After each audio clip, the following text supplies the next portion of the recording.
누가복음 24장 28절로 35절 말씀 함께 보겠습니다. 누가복음 24장 28절로 35절 말씀. 그들이 가는 마을에 가까이 가매 예수는 더 가려 하는 것 같이 하시니 그들이 강권하여 이르되 우리와 함께 요하사이다. 때가 저물어 가고 날이 이미 기울었나이다 하니 이에 그들과 함께 요하러 들어가시니라. 그들과 함께 음식 잡수실 때에 떡을 가지사 축사하시고 떼어 그들에게 주시니 그들의 눈이 밝아져 그인 줄 알아보더니 예수는 그들에게 보이지 아니하시는지라. 그들이 서로 말하되 길에서 우리에게 말씀하시고 우리에게 성경을 풀어주실 때에 우리 속에서 마음이 뜨겁지 아니하더냐 하고 곧 그때로 일어나 예루살렘에 돌아가 보니 11 제자 및 그들과 함께한 자들이 모여 있어 말하기를 주께서 과연 살아나시고 시몬에게 보이셨다 하는지라. 두 사람도 길에서 된 일과 예수께서 떡을 떼심으로 자기들에게 알려주신 것을 말하더라. 다니엘 21일 기도회 연장선상에서 오늘 15번째 시간 부활의 역전이라는 제목으로 함께 은혜를 나누기로 합니다. 오늘은 예수님께서 사망 권세를 이기시고 부활하신 부활절입니다. 할렐루야. 부활은 기독교의 기초이며 핵심이고 전부입니다. 예수님의 부활이 없었다면 예수님의 성육신과 십자가 순환은 아무런 의미가 없어요. 세상에 종교가 수도 없이 많이 있지만요, 부활을 말하는 종교는 없어요. 아무리 다른 종교가 기독교를 모방한다고 할지라도 기독교의 부활은 모방하지 못합니다. 그래서 기독교는 부활의 종교예요. 예수님의 부활이 없었다면 2000년 기독교 역사와 오늘 우리가 드리는 이 예배도 아무런 의미가 없습니다. 예수님이 부활하셨기에 예수님의 성육신과 십자가 고난이 영원한 승리로 연결되고 예수를 따르는 모든 사람들은 이런 부활의 영광에 참여하게 됩니다. 참으로 부활은 예수 그리스도가 하나님의 아들이요 우리를 구원할 메시아임을 확증시키는 사건이요 모든 성경의 언약을 성취하는 역사입니다. 할렐루야. 로마서 1장 4절에 성결의 영으로는 죽은 자들 가운데서 부활하사 능력으로 하나님의 아들로 선포되셨으니 곧 우리 주 예수 그리스도시라. 여러분, 교회와 성도의 힘은요 예수 그리스도의 부활을 믿는 신앙에 있습니다.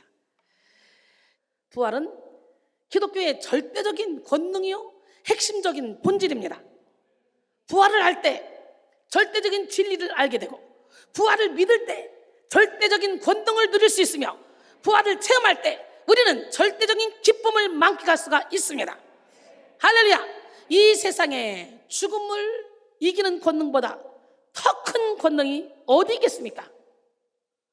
이 세상에 죽었다가 다시 살아나는 것보다 더 큰 기쁨이 어디 있겠습니까? 오늘 우리는 부활로서 사망의 음부의 열쇠를 가지신 예수 그리스도를 믿음으로 기쁨의 최대치, 능력의 최대치, 진리의 최대치를 경험해야 됩니다. 요한복음 11장 25절 26절 예수께서 이르시되 나는 부활이요 생명이니 나를 믿는 자는 죽어도 살겠고 무릇 살아서 나를 믿는 자는 영원히 죽지 아니하리니 이것을 내가 믿느냐 그랬어요. 계시록 1장 17절로 18절 두려워하지 말라 나는 처음이요 마지막이니 곧 살아있는 자라. 내가 전에 죽었었노라 볼자라 이제 세세토록 살아있어 사망과 음부의 열쇠를 가졌느니 그랬어요. 여러분, 우리 기독교인들에게 부활절은 성탄절만큼이나 기쁜 절기입니다. 부활을 믿는 신앙이야말로 진정한 믿음을 가진 신앙이라고 할 수 있기 때문에 신앙이 성숙할수록 부활절의 기쁨을 오롯이 느낄 수 있습니다. 예수님의 부활을 기뻐한다는 것 자체가 신앙 고백이 될 수 있습니다. 부활신앙은 생명을 창조하신 전지전능하신 하나님을 믿는 것이요 다시 오실 예수 그리스도를 믿는 것입니다. 또한 부활신앙은 예수 그리스도의 부활을 믿음으로 나의 부활을 믿는 것이요 우리의 부활을 믿는 것입니다. 참으로 기독교에 있어서 부활신앙은 절대적인 것입니다. 아무리 많은 성경 지식이 있어도 부활을 믿지 않는 사람의 믿음은 헛된 것입니다. 고린도전서 15장 17절 그리스도께서 다시 살아나신 일이 없으면 너희의 믿음도 헛되고 너희가 여전히 죄 가운데 있을 것이요 라고 했어요. 오늘 우리는 부활신앙으로 무장하여 부활의 능력으로 살아야 합니다. 이 세상의 부활의 능력을 초월할 수 있는 것은 아무것도 없어요. 제 아무리 깊은 슬픔과 공포, 회의와 절망이라 할지라도 부활을 확신하는 성도를 침노할 수는 없습니다. 부활은 인간 최대의 고통인 죽음을 이기게 하는 권세이고 모든 것을 역전시키는 능력입니다. 부활을 만나면 절망은 소망이 되고 죽음은 생명으로 바뀝니다. 부활이 임하는 곳에는 허무와 의심은 떠나가고 명분과 확신이 채워집니다. 부활이 있는 곳에는 약함이 강함으로 바뀌고 무지는 지혜로 변화되며 우울은 기쁨으로 변화됩니다. 이 시간 여러분 모두가 예수 그리스도의 부활로 말미암아 모든 것이 역전되는 은혜를 경험하시기를 소원합니다. 예수 그리스도는 죽은 자 가운데서 부활하심으로 인생이 흙으로 끝나지 않고 또 다른 영원한 세계가 있음을 보여주셨습니다. 예수 그리스도의 부활은 일시적인 소생이 아닌 영원한 생명입니다. 성경에는 죽었다가 다시 소생한 여러 사건이 나오죠. 엘리사가 소생시킨 수냄 여인의 아들이나 사도 바울이 소생시킨 유두거나 예수님이 소생시킨 또 나인성 과부의 아들, 그리고 죽은 지 나흘이나 된 나사로가 일어난 사건도 있습니다. 이들이 죽음에서 소생된 것은 사실이지만 후에는 무덤에 묻히게 되었습니다. 그러나 예수 그리스도의 부활은 이런 일시적인 소생이 아니었습니다. 예수 그리스도께서는 다시 죽지 않는 영원한 생명으로 부활하셨고 하늘로 승천하셨습니다. 부활을 믿는 자에게 죽음은 마치 어머니 뱃속에 있던 아이가 새로운 세상에 나오는 것과 같습니다. 엄마 뱃속에서 10달 동안 편안하게 있다가 좁은 산도를 거쳐 세상에 태어나는 아기는 세상에 태어나는 것을 죽음처럼 생각하고 힘을 다해 웁니다. 상상을 해보세요. 얼마나 고통스럽겠냐고. 그러나 아기를 바라보는 사람들은 이 아기에게 또 다른 아름다운 세상이 펼쳐지고 있음을 알기 때문에 기쁨의 탄성을 지르죠. 환영하죠. 죽음이 바로 그와 같습니다. 부활의 소망과 믿음이 있는 사람에게 죽음은 영광이요 축복의 시간입니다. 이 시간 여러분 모두가 확고한 부활 신앙을 소유해서 사망 권세를 이기는 능력 있는 삶을 사시기를 바랍니다. 부활 신앙을 가진 사람들은 소망의 능력을 덧입고 살아갑니다. 항상 그 다음을 생각할 수 있는 마음의 여유가 있습니다. 하나님은 예수님의 부활을 통해서 죽음의 권세를 이길 뿐만 아니라 모든 절망도 소망으로 부활할 수 있다는 것을 똑똑히 보여주셨습니다. 부활 신앙을 가진 사람들은 날마다 사망 권세에게 예수님의 부활하심을 선포하며 호령할 수가 있습니다. 고린도전서 15장 54절로 58절까지 보니까 이 썩을 것이 썩지 아니함을 입고 이 죽을 것이 죽지 아니함을 입을 때에는 사망을 삼키고 이기리라고 기록된 말씀이 이루어지리라. 사망아, 너의 승리가 어딨냐? 사망아, 내가 쏘는 것이 어딨냐? 사망이 쏘는 건 죄요, 죄의 권능은 율법이라. 우리 주 예수 그리스도로 말미암아 우리에게 승리를 주시는 하나님께 감사하노니 그러므로 내 사랑하는 형제들아, 견실하며 흔들리지 말고 항상 주의 일에 더욱 힘쓰는 자들이 되라. 이는 너희 수고가 주 안에서 헛되지 않은 줄 압니다. 그랬어요. 오늘 이 시간에 여러분 부활 신앙을 가집시다. 그리고 내세를 준비합시다. 부활로 말미암는 천국의 안목이 세상 사람과 전혀 다른 가치를 바라보게 하고 세상 사람과 전혀 다른 고민을 하면서 세상이 흉내도 낼 수 없는 절제와 인내를 하게 만들기 때문에 우리는 죽음도 두렵잖아요. 부활을 믿는 사람에게 중요한 것은 이 땅의 부귀명의 권세가 아니라 부활 후의 영원한 삶입니다. 그래서 부활을 믿는 사람들은 영생의 부활을 얻기 위해 영원한 상급을 얻기 위해 하나님의 뜻을 이루고 선한 일을 하는데 전심전력하게 합니다. 그런데 부활을 믿지 않는 사람은요, 이 땅의 것만 쫓으며 인생을 낭비하고 영벌의 부활을 맞게 됩니다. 영벌의 부활은 고통은 당하지만 몸이 불에 타지 않는 그런 돌이킬 수 없는 지옥 형벌을 받는 것입니다. 부활을 믿지 않는 사람은 영적 안목이 가려져서 볼 수 없기 때문에 결코 천국의 기쁨을 누릴 수가 없어요. 우리의 영적인 안목으로 가리는 것은 바로 죄로부터 시작된 편견입니다. 편견이란 한쪽으로 치우친 생각을 말하는데요, 죄, 곧 육신에 치우친 사람은 죄에 치우친 생각, 육신에 치우친 생각으로 인해 결코 영적인 생각을 할 수가 없습니다. 그러므로 우리는 생명의 부활을 얻기 위해서 기회가 있을 때 더욱더 힘써서 예수 그리스도만을 의지하며 천국의 상급을 쌓아야 돼요. 요한복음 5장 24절로 29절, 내가 진실로 진실로 너에게 이르노니 내 말을 듣고 또 나를 보내신 이를 믿는 자는 영생을 얻었고 심판에 이르지 아니하나니 사망에서 생명으로 옮겼느니라. 진실로 진실로 너에게 이르노니 죽은 자들이 하나님의 아들의 음성을 들을 때가 오나니 곧 이때라. 듣는 자는 살아나리라. 아버지께서 자기 속에 생명이 있음같이 아들에게도 생명을 주어 그 속에 있게 하셨고 또 인자됨으로 말미암아 심판하는 권한을 주셨느니라. 이를 놀랍게 여기지 말라. 무덤 속에 있는 자가 다 그의 음성을 들을 때가 오나니 선한 일을 행한 자는 생명의 부활로, 악한 일을 행한 자는 심판의 부활로 나오리라 그랬어요.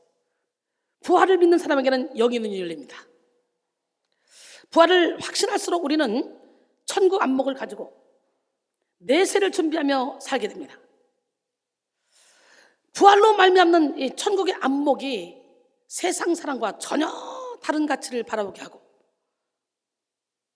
세상 사람과 전혀 다른 고민을 하면서 세상이 흉내낼 수 없는 그런 절제와 인내를 만들기 때문입니다. 부활을 믿는 사람에게 가장 중요한 것은 이 땅의 부귀명의 권세가 아니라 절제와 인내를 하게 만들기 때문이죠. 부활신앙은 가치관을 변화시키고 언어를 변화시키고 인생을 변화시킵니다. 그래서 W. 카스퍼는 부활은 묵은 생명의 회복이 아니라 새로운 창조의 시작이다 라고 했어요. 부활에 대한 확신은 모든 육적인 것을 영적인 것으로 역전시킵니다. 부활을 믿는 순간 우리는 육의 욕심을 영의 욕심으로 바꾸게 되고 육의 생각을 영의 생각으로 바꾸게 되며 육의 삶을 영의 삶으로 바꾸게 됩니다. 예수님은 우리가 어떤 지위나 어떤 직업이나 어떤 배경을 가진 사람인 것이 중요한 것이 아니라 우리의 중심을 하나님께 드리고 예수님을 만났느냐 만나지 못했느냐 이거를 아주 중요하게 생각합니다. 사랑하는 성도 여러분, 오늘 우리는 부활의 주님을 만나야 돼요. 기독교는 체험의 종교예요. 하나님은 살아계셔요. 나를 사랑한 자니 나의 사랑을 입으며 나를 간절히 찾는 자니 나를 만나리라. 잠언 8장 17절 말씀이죠. 우리는 말씀을 통해 성령을 통해 부활의 주님을 만날 수 있습니다. 사실 부활은 인간의 힘으로 헤아릴 수 없는 하나님의 능력이자 하나님의 신비입니다. 육의 몸을 가지고 육의 생각을 하는 우리는 성령의 조명하심 없이 부활의 은혜를 깨달을 수 없습니다. 그러므로 오늘 우리는 부활하신 예수 그리스도를 만나고 체험하여 하나님의 능력으로 부활신앙을 소유해야 합니다. 오늘 본문의 사건은 예수님께서 부활하신 날 저녁에 있었던 사건으로 추정됩니다. 예루살렘에서 11km 정도 떨어진 그런 엠마오로 가던 두 제자에게 부활하신 예수님께서 나타나셨습니다. 본래 이 두 제자는 과거에 예수님을 열심히 따르던 사람들이었고 예수님께서 십자가에 돌아가신 후에도 사도들과 끝까지 함께 있던 자들이었습니다. 그런데 지금 이 두 사람은 예루살렘 성을 등지고 떠나 서쪽 엠마오로 가고 있습니다. 본래 부활하신 예수님이 가라고 한 곳은 엠마오가 아니라 어디입니까? 갈릴리잖아. 갈릴리. 내가 죽었다가 사흘 만에 일어나서 갈 건데 갈릴리로 가라고 얘기했거든. 마태복음 28장 10절에 이에 예수께서 이르시되 무서워하지 말라. 가서 내 형제들에게 갈릴리로 가라. 거기서 나를 보리라 하시니라. 그랬잖아. 근데 이 사람들은 갈릴리하고 반대편인 엠마오로 가고 있어. 갈릴리는 이스라엘 땅 북부 지역입니다. 당시 예루살렘에서 갈릴리로 가자면 동쪽에 있는 여리고 성으로 돌아가거나 아니면 북쪽 사마리아 성을 지나서 가야 했습니다. 그러나 이 두 제자는 이와는 전혀 반대 방향인 서쪽의 엠마오로 가고 있습니다. 엠마오로 향하는 두 제자는 절망과 근심에 잠겨 있었습니다. 사실 일주일 전까지만 해도 그들은 축제의 분위기를 즐겼습니다. 예수님이 나귀를 타고 예루살렘에 입성하실 때 많은 무리들이 호산나 찬양을 하며 환영했습니다. 그들은 자기들이 기대했던 메시아의 왕국이 곧 이루어질 것이라고 생각했습니다. 그러나 그들의 기대와는 정반대로 예수님은 십자가에서 죽임을 당하고 말았습니다. 다른 제자들과 무리들은 모두 흩어졌습니다. 모든 수고가 물거품이 되었고 모든 것이 끝났다고 생각했을 것입니다. 그래서 모든 것을 뒤로 하고 엠마오로 향했습니다. 누가복음 24장 13절로 14절. 그날에 그들 중 둘이 예루살렘에서 20일이 되는 엠마오라 하는 마을로 가면서 이 모든 된 일을 서로 이야기하더라. 이 두 사람은 절망과 시리에 빠져 지난 일을 서로 이야기하고 있었습니다. 누가복음 24장 17절은 두 사람이 슬픈 빛을 띠고 머물러 서더라 라고 묘사하며 그들의 심리 상태를 나타냈습니다. 그런데 그런 그들에게 기적과 같은 순간이 찾아왔습니다. 예수께서 그들에게 다가오셔서 그들과 동행하신 것이죠. 누가복음 24장 15절로 16절. 그들이 서로 이야기하며 문의할 때에 예수께서 가까이 이르러 그들과 동행하시나 그들의 눈이 가려져서 그인 줄 알아보지 못하거늘 그랬어요. 부활의 주님은 절망에 빠진 두 제자에게 부활의 은혜를 깨닫게 해주려고 먼저 다가오셨습니다. 지금 이 순간에도 예수님은 저와 여러분에게 먼저 다가오셔서 주님을 나타내십니다. 이렇게 예배하기 힘든 이때에 부활절을 성수하게 하신 것 자체가 그 증거입니다. 부활하신 예수님의 모습은 십자가에 못 박힌 두 손과 창에 찔린 옆구리를 가지신 모습이었습니다. 예수님의 부활을 의심하던 제자 도마도 부활하신 예수님의 모습을 보고 예수님이 주님이시여 하나님이심을 고백했죠. 요한복음 20장 26절로 27절까지 말씀입니다. 여드레를 지나서 제자들이 다시 집안에 있을 때에 도마도 함께 있고 문들이 닫혔는데 예수께서 오사 가운데 서서 이르시되 너희에게 평강이 있을지어다 하시고 도마에게 이르시되 내 손가락을 이리 내밀어 내 손을 보고 네 손을 내밀어 내 옆구리에 넣어보라. 그리하여 믿음 없는 자가 되지 말고 믿는 자가 되라 그랬어요. 근데 이상하게도 이 엠마오로 가던 두 제자는 예수님을 알아보지 못했다는 거예요. 이들은 예수님과 함께 걸어가는 내내 또한 같이 식사를 하면서도 예수님을 알아보지 못했어요. 결국 예수님이 떠나고 나서야 알아봤어요. 성경은 16절을 통해 그 이유에 대해서 그들이 눈이 가려져서 라고 설명합니다. 사람의 속에 있는 것은 그 사람의 눈을 가립니다. 절망이 속에 있으면 절망이 그 눈을 가리고 욕심이 속에 있으면 욕심이 그 눈을 가립니다. 낙심이 속에 있으면 낙심이 그 눈을 가리고 교만이 속에 있으면 교만이 그 눈을 가립니다. 자기 생각으로 가득 차 있으면 분명한 사실도 보지 못합니다. 닫힌 문만 보고 있으면 다른 곳에서 새롭게 열린 문이 보이지 않는 것입니다. 우리가 곁에 계신 예수님을 보지 못하는 이유도 마찬가지입니다. 자기 연민에 빠져서, 자기 상처에서 헤어나오지 못해서, 자기 생각이 너무 강해서 이미 우리 안에 계신 주님을 볼 수 없는 거예요.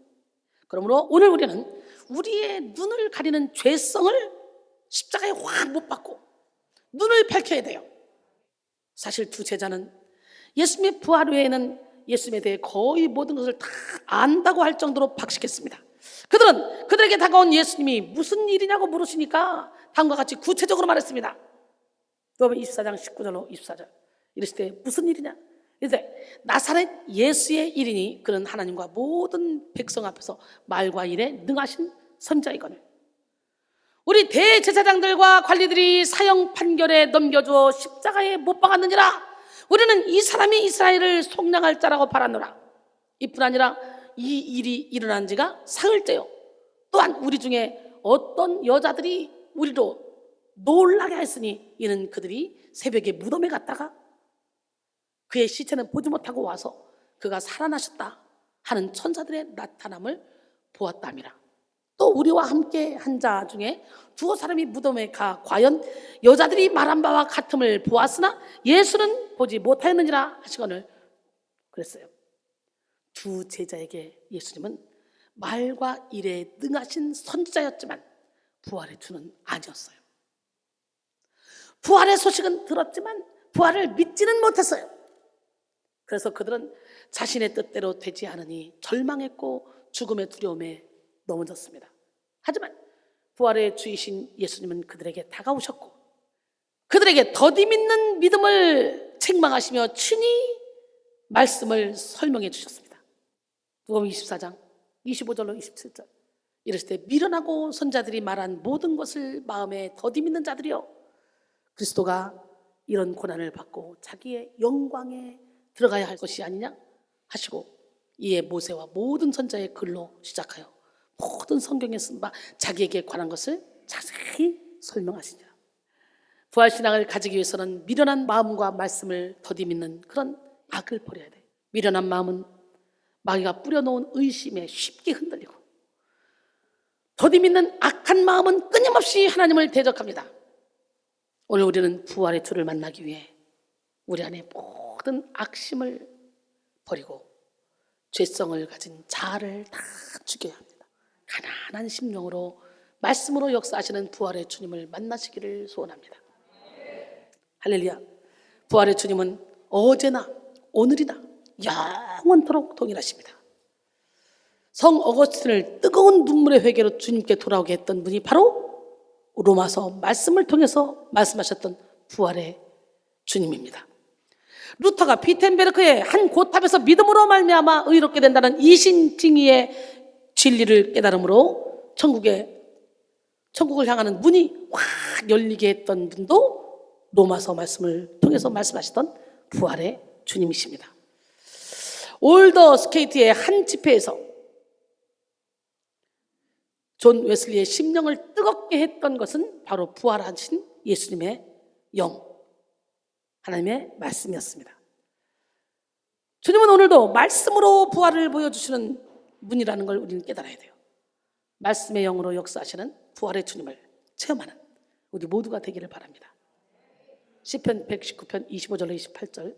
내 영혼이 진토에 붙어 싸우니 주의 말씀대로 나를 살아나게 하소서. 내가 나의 행위를 아뢰매 주께서 내게 응답하셨사오니 주의 율례들을 내게 가르치소서. 나에게 주의 법도들의 길을 깨닫게 하여 주소서. 그리하시면 내가 주의 기이한 일들을 작은 소리로 읊조리리이다. 나의 영혼이 눌림으로 말미암아 녹사오니 주의 말씀대로 나를 세우소서. 할렐루야. 주의 말씀대로 여러분을 세워주시는 하나님을 바로 지금 만나시기 원합니다. 근데 두 제자는 마음을 비우지 못함으로 예수님이 말씀을 자세히 설명해 주셔도 예수님을 알아보지 못했습니다. 하지만 뭔가 마음이 뜨거워지는 것을 느꼈어요. 누가복음 24장 32절에 그들이 서로 말하되 길에서 우리에게 말씀하시고 우리에게 성경을 풀어주실 때 우리 속에서 마음이 뜨겁지 아니하더냐 하고, 두 제자는 예수님을 알아보지는 못했지만 엠마오 집에 도착했을 때 예수님을 강권하여 자신들의 집에 유하시게 했죠. 오늘 본문이죠. 누가복음 24장 28절로 31절. 그들이 가는 마을에 가까이 가매 예수는 더 가려 하는 것 같이 하시니 그들이 강권하여 이르되 우리와 함께 유하사이다. 때가 저물어가고 날이 이미 기울었나이다 하니 이에 그들과 함께 유하러 들어가시니라. 그들과 함께 음식 잡수실 때에 떡을 가지사 축사하시고 떼어 그들에게 주시니 그들이 눈이 밝아져 그인 줄 알아보더니 예수는 그들에게 보이지 아니하시는지라. 이미 예수는 떠나셨어. 두 제자와 함께 한 예수님은 그들에게 성만찬의 은혜를 베푸셨습니다. 본문을 보면요, 초대는 두 제자가 했는데 식사 주도는 예수님이 하셨어. 떡을 가지셨다, 축사하셨다, 떼었다, 분배해 주셨다. 한 단어 한 단어 모두 다 성만찬 예식 때 행하는 중요한 행동들이죠. 포도주만 언급이 되지 않았지 그대로 성만찬 의식입니다. 성만찬은 유대인들이 유월절 희생양의 피를 통해 애굽에서 구원받고 해방되었듯이 예수 그리스도의 죽음과 십자가에서 흘리신 보혈을 통해 모든 인간이 구원받고 죄와 지옥의 권세로부터 해방되었음을 알려주시려고 예수님이 제정하신 예전이요 부활의 주님과 연합하게 하는 능력입니다. 두 제자는 예수님이 축사하시고 떼어주신 떡을 먹고 눈이 밝아졌습니다. 예수를 보는 눈이 밝아졌고 천국을 보는 눈이 밝아졌으며 사명을 보는 눈이 밝아졌습니다. 그럼 24장 33절로 35절. 곧 그때로 일어나 예루살렘에 돌아가 보니 11 제자 및 그들과 함께한 자들이 모여있어 말하기를 주께서 과연 살아나시고 시몬에게 보이셨다 한지라. 두 사람도 길에서 된 일과 예수께서 떡을 떼심으로 자기들에게 알려주신 것을 말하더라 그랬어요. 여러분, 믿음과 사명을 저버리고 엠마오로 가던 그들의 눈이 밝아지자 모든 것이 끝난 것만 같이 느껴졌던 절망은 모든 것을 할 수 있을 것 같은 소망으로 역전되었고요, 모든 것이 헛된 것으로 여겨졌던 낙심은 모든 것이 은혜라고 깨닫게 되는 확신으로 역전되었습니다. 뿐만 아니라 죽음을 두려워했던 연약함은 죽음도 초월하는 담대함으로 역전되었습니다. 그래서 그들은 예루살렘으로 갈 수 있었던 거예요. 사실 엠마오로 가던 두 제자가 되돌아간 예루살렘은 죽음을 각오하지 않으면 갈 수 없는 곳이었습니다. 예수님을 죽인 대제사장이나 서기관들, 바리새인들이 아직 그대로 권세를 잡고 있었고, 예수님을 죽인 로마의 군병들이나 그 군중들이 그대로 있었기 때문이죠. 그런데도 불구하고 그들은 예루살렘으로 다시 돌아갔습니다. 부활이 그들의 모든 것을 역전시켰기 때문에 이제 그들의 마음에는 더 좋은 부활을 얻고자 하는 열망으로 가득했습니다. 이렇게 부활은 우리를 담대하게 하고 용맹하게 합니다. 그래서 초대교회 교인들은 부활의 주님을 믿음으로 사망을 삼키고 이기는 삶을 살았어요. 그들은 굶주린 사자의 밥이 되고 밤을 밝히는 기름처럼 화형을 당하고 십자가의 죽음을 감내하면서도 죽음을 두려워하지 않았습니다. 죽음을 두려워하지 않는 그들에게 두려워할 것은 아무것도 없습니다. 오직 하나님을 경외함으로, 예수 그리스도를 사랑함으로, 성령님을 신뢰함으로 그들은 죽음과 맞서 싸웠습니다. 그 결국 승리했습니다. 할렐루야. 베드로전서 1장 6절로 9절, 그러므로 너희가 이제 여러 가지 시험으로 말미암아 잠깐 근심하게 되지 않을 수 없었으나 오히려 크게 기뻐하도다. 너희 믿음의 확실함은 불로 연단해도 없어질 금보다 더 귀하여 예수 그리스도께서 나타나실 때의 칭찬과 영광과 존귀를 얻게 할 것이니라. 예수를 너희가 보지 못하였으나 사랑하는도다. 이제도 보지 못하나 믿고 말할 수 없는 영광스러운 즐거움으로 기뻐하니 믿음의 결국 곧 영혼의 구원을 받음이라 그랬어요. 할렐루야. 결론적으로 사랑하는 성도 여러분, 오늘 우리는 부활의 예수 그리스도로 말미암아 모든 것이 역전되는 은혜를 누려야 됩니다. 죽은 마음, 죽은 생각, 죽은 영혼은 충만하게 살아있는 마음, 살아있는 생각, 살아있는 영혼으로 역전돼야 되고, 수동적이고 나약한 삶은 적극적이고 역동적인 삶으로 역전돼야 됩니다. 엠마오로 가던 제자들의 절망과 낙심이 역전되어 예루살렘으로 가는 소망과 용기가 된 것처럼 세상을 향하던 헛된 마음은 천국을 향한 뜨거운 열정으로 역전되어야 합니다. 이 시간 여러분 모두가 영혼의 부활, 가정의 부활, 사명의 부활, 능력의 부활, 물질의 부활, 건강의 부활을 경험하시고 부활의 예수 그리스도와 연합한 역전의 주인공들이 되기를 주님의 이름으로 축원합니다.